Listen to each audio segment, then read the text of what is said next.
Bonjour, messieurs, mesdames. Merci d'être venus écouter notre présentation. Nous sommes Blue Float Energy. Vous avez peut-être entendu parler de nous. On est une entreprise relativement jeune, mais qui avait déjà fait beaucoup de présence sur le marché. Qui c'est qui on est? On est des acteurs, des développeurs de projets éoliens marins spécialisés dans le flottant. Pourquoi? Parce qu'on est convaincu, par notre expérience, que le flottant, c'est un métier particulier, un métier différent de l'éolien imposé, qui demande des capacités particulières, de l'expérience particulière. Et c'est une équipe très expérimentée sur ce métier-là qui constitue Blue Float Energy.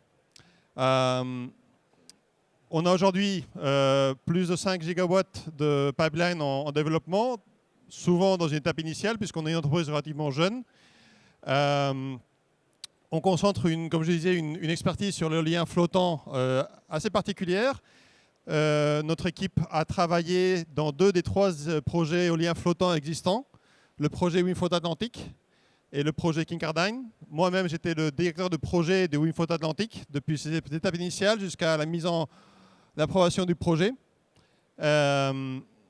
Et à travers cette équipe, on développe nos capacités sur les différentes étapes d'un projet flottant depuis la phase de développement, le choix des technologies. On a une forte capacité de compréhension des différentes technologies flottantes existantes, mais aussi des différents éléments d'ancrage, de câble dynamique, etc., qui font du flottant un métier particulier.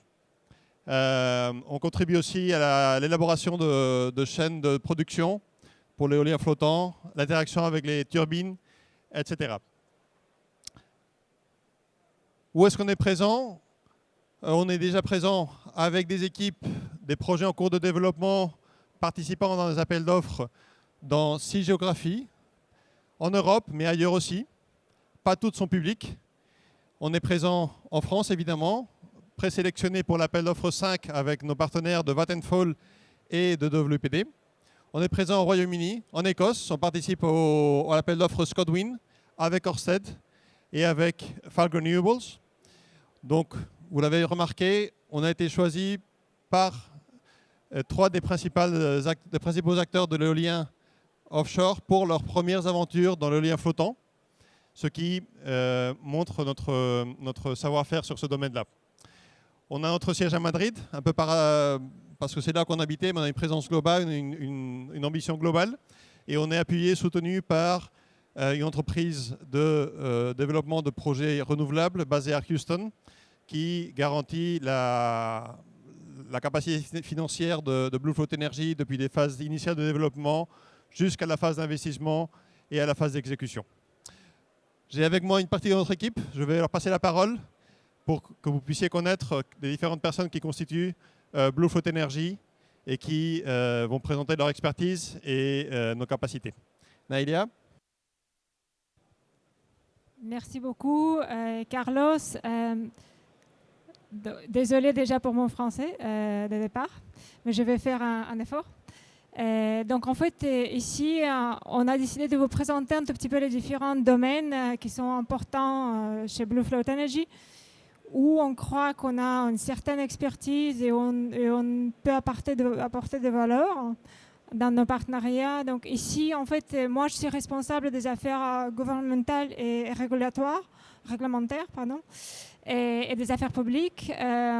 On a aussi, disons, un peu dans le même domaine, on a notre vice-président responsable de développement, Pierre-Antoine Tétard, qui est responsable de développement au niveau global, qui suit tout ce qui se passe au niveau de possibilités d'éolien flottant dans le monde et qui développe le nouveau marché et est soutenu par Julia, qui est une personne qui fait l'analyse des différents marchés et le soutien dans le développement de business. Et donc, vous voyez, on a une équipe qui vient avec d'expérience. D'avant, moi, j'ai travaillé avec Carlos dans le projet de Windfloat Atlantic chez EDP Renewables. J'ai après passé par Principal Power, un des concepteurs de technologies flottantes. Et notre collègue Pierre-Antoine, il a pas mal d'expérience dans l'éolien en mer posée chez Ørsted au niveau international. Donc en fait, cette équipe, ce qu'on est, on fait surtout le développement des marchés au niveau de analyse de cadres réglementaires. On participe dans les différentes associations. Et surtout, ce qu'on cherche de départ, c'est la proximité et l'engagement avec les acteurs locaux, avec les territoires, la concertation très en amont. On met beaucoup d'efforts et de focus dans tout ce qui est la communication avec les territoires, connaître les soucis, les préoccupations et les expectatives des gens sur le terrain. Et ça, on croit vraiment que c'est important d'appliquer la transparence et être accessible pour les acteurs locaux et établir les relations très proches. Donc très souvent, on s'associe avec des partenaires locaux qui ont la connaissance justement des communautés locales, qui ont les relations avec les parties prenantes sur le terrain. Et c'est un peu notre philosophie de développement quelque part. Et il y a bien sûr aussi la partie un peu moins soft, ce qui est tout le processus de permitting, des processus d'obtenir l'autorisation pour le développement de projets, ce qui requiert aussi des études techniques, des compréhensions des enjeux environnementaux, les contraintes techniques. Donc ça, on va en parler tout à l'heure au niveau d'analyse technique. Voilà, donc c'était juste une petite introduction dans cette partie plutôt soft un peu, et on passe à la partie plus hard. La partie plus hard. Bonjour à tous, Clément Mochet, je suis vraiment ravi d'être là avec mes collègues et de vous présenter Bluefloat plus en détail, puisqu'il y a un an, Bluefloat n'existait pas. Donc, plus un petit mot sur cette partie technologie et supply chain, parce qu'il y a aussi des différences fondamentales par rapport à l'éolien posé. Penser que le flottant n'est qu'une extension du posé serait une erreur.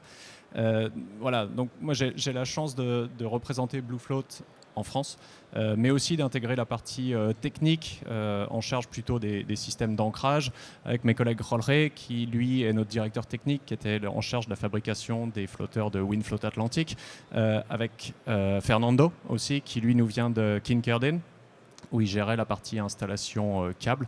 Voilà, donc je voulais partager avec vous 3 sujets en particulier, parmi beaucoup d'autres, qui renforcent le fait que le flottant, c'est vraiment quelque chose de différent. Ça commence avec le schéma d'exécution, en fait. C'est tout bête, hein, mais la partie émergée qu'on voit, c'est les ports, les linéaires de quai, les charges à avoir admissibles sur les quais.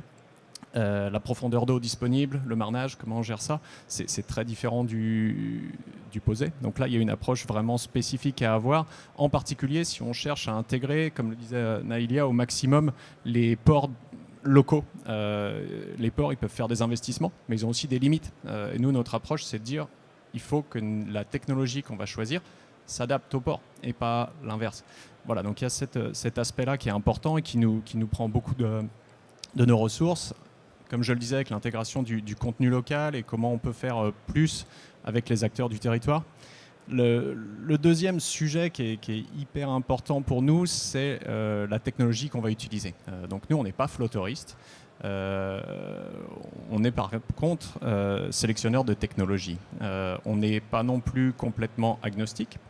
On est ouvert, mais par contre, il y a des technos sur lesquels on pense qu'il y a un vrai potentiel.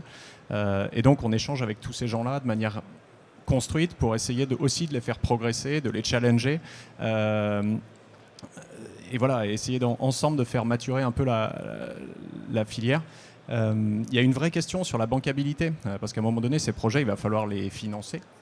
Et en fait, aujourd'hui, on se rend compte que ce qui est rendu, enfin des concepts qui sont vus comme étant bancables, c'est des concepts où il y a un flotteur à l'eau, avec dessus une turbine commerciale. Aujourd'hui, il n'y en a pas énormément. Donc voilà, on cherche aussi cette visibilité à quelques années pour comprendre qui aura quoi à l'eau et sur quoi on pourra s'appuyer. Un dernier point, plus sur le long terme et le déroulé du projet, c'est l'opération et la maintenance. Et là, c'est plus un point prospectif que vraiment c'est une opinion, on va dire, en particulier sur la maintenance. On doit aujourd'hui commencer à regarder des schémas de maintenance à 15 ans, 20 ans, 30 ans. alors qu'il y a des fondamentaux qui sont encore à définir. Et c'est ça qui est passionnant. Par exemple, on a beaucoup vendu l'éolien flottant comme étant, effectivement, si on a une maintenance lourde à faire, le plus simple, c'est qu'on déconnecte le flotteur, on revient au port. Dans la vraie vie, c'est pas aussi simple que ça. Donc, on est déjà rendu sur les basiques à devoir définir ces fondamentaux d'un point de vue stratégique, on va dire. Donc, c'est très intéressant et on discute avec beaucoup de gens pour essayer de comprendre la meilleure approche. Voilà pour ma partie. Thibaut, tu veux nous en dire un petit mot sur... Je vais poursuivre, merci Clément, et j'essaierai d'être bref. Donc Thibaut Desclés, donc moi j'ai la chance de m'occuper de l'Europe chez BlueFloat, que j'ai rejoint il y a quelques temps, après un parcours chez des turbiniers. Et je vais revenir là-dessus, parce que nous, on est convaincus que la partie turbine et l'intégration, comme l'a mentionné Clément, c'est essentiel. Donc moi, j'ai été chez Alstom et j'ai travaillé sur le premier appel d'offres français qui voit le jour, si je puis dire, aujourd'hui, sur la première machine de grande génération qui était la 6 MW d'Alstom. Puis ensuite, j'ai travaillé chez GE sur l'Aliadix. Et on va parler des grandes machines. Je vais dire quelques mots là-dessus par rapport à l'intégration. On a une équipe, évidemment, qui pense le projet depuis son origine. Et quand on parle de démarrage du projet, on pense au Wind Assessment, on pense au Site Assessment, qui est évidemment critique. Et on l'a dit, il y a vraiment des différences entre le posé et le flottant. Il faut en tenir compte dès le départ. Donc Luis Miguel, par exemple, dans notre équipe, a plus de 8 gigawatts d'expertise dans le Site Assessment et le Wind Assessment. On a sur la partie turbine Agustin qui vient de chez Vestas et qui a travaillé sur le projet de Kincardine et qui a travaillé spécifiquement pendant des mois sur les calculs de charge pour l'intégration de la turbine sur le flotteur. Donc c'est vraiment des sujets qui pour nous sont essentiels et qu'on prend vraiment en compte dans l'expertise qu'on a construite. Et donc sur cette intégration de turbines flotteurs que Clément avait déjà évoqué, le sujet aujourd'hui, c'est qu'on parle de projets qui vont être à l'eau d'ici 5 ans au mieux, les projets commerciaux en tout cas, avec des machines qui sont soit en cours de développement, soit encore sur papier. Et donc on est obligé de prendre ça en compte dès le départ. Et même si les turbiniers aimeraient juste poser ou installer de manière presque plug and play leur machine sur des flotteurs, on sait que ça va être plus compliqué. Et donc notre job, c'est de voir comment on peut optimiser ça et aider les flottoristes et les turbiniers à bien travailler ensemble pour des projets efficaces. On en a beaucoup plus à vous dire, mais on avait un temps qui était imparti aujourd'hui. Donc on vous invite à nous retrouver sur le stand A27 et à prendre contact avec nous pour en savoir plus sur BlueFloat Énergie et partager notre expérience, notre enthousiasme et notre joie d'être dans cette aventure éolien en mer avec vous tous. Merci beaucoup.